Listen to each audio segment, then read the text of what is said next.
श्रीराम जय राम जय जय राम, श्रीराम जय राम जय जय Ram. 17 October. अनन्यतेतच भक्ती जन्म पावते। भगवंता वाचून भक्ती होत नाही।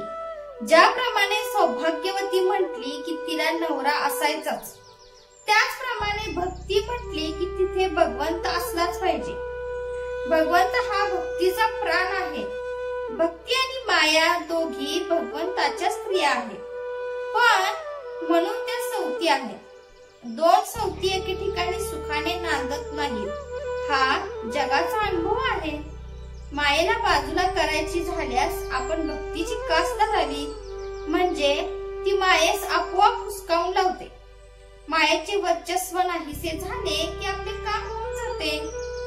तालमीत जाणारा आणि तालमीत न जाणारा यांच्यामध्ये थोडा तरी फरक दिसायला पाहिजे। तालमीत जाणाऱ्याच्या शरीरावर थोडा तरी पीळ दिसायला हवा ना। तसेच जो भक्ती करतो त्याच्या वृत्तीमध्ये थोडा तरी फरक पडला पाहिजे। आपल्याला जर विद्या पाहिजे असेल तर आपण विद्वानांची संगत धरली पाहिजे। त्याचप्रमाणे आपल्याला भक्ती आणि आनंद पाहिजे असेल तर भगवंताची संगत धरली पाहिजे। सर्व सृष्टी रामरूप दिसणे हेच भक्तीचे फळ आहे। याकरिता अनन्यतेची अत्यंत जरुरी आहे। अनन्यतेच भक्ती जन्म पावते। द्रौपदीची अनन्यता खरी। भगवंताशिवाय मला दुसरा कोणताच आधार नाही याची खात्री पटणे हेच अनन्यतेचे स्वरूप। माझी प्राप्ती करून घ्यायची असेल तर भक्ती हेच साधन आहे असे स्वतः परमात्म्याने सांगितले आहे। जसे नामस्मरण विस्मरणाने करता येत नाही, त्याचप्रमाणे भक्ती अभिमानाने करता येत नाही। समजा एखाद्या माणसाचे लग्न झाले, तो काल ब्रह्मचारी होता आणि आज गृहस्थाश्रमी झाला, तरी त्याच्या जीवनात इतर व्यवसाय चालूच राहतात। त्याचप्रमाणे आपण भगवंताचे झालो तरी आपले प्रपंचाचे सर्व व्यवहार पूर्ववत सुरळीत चालतात। जी गोष्ट घडेल तिथे आपण भगवंताला सांगावी।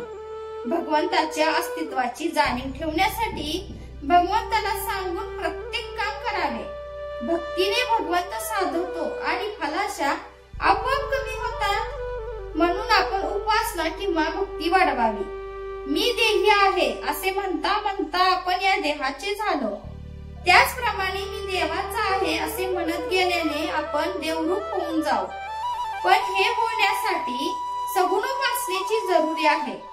रस्ता चालून गेल्याशिवाय जसे आपले घर गाठता येत नाही, त्याप्रमाणे सगुणोपासनेशिवाय आपल्याला उपाधिरहित होता येत नाही।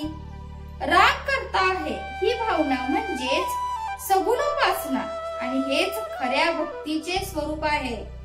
तू जे देशील ते मला आवडेल असे आपण भगवंताला सांगावे आणि माझ्या देवाला हे आवडेल का अशा भावनेने जगात वागावे।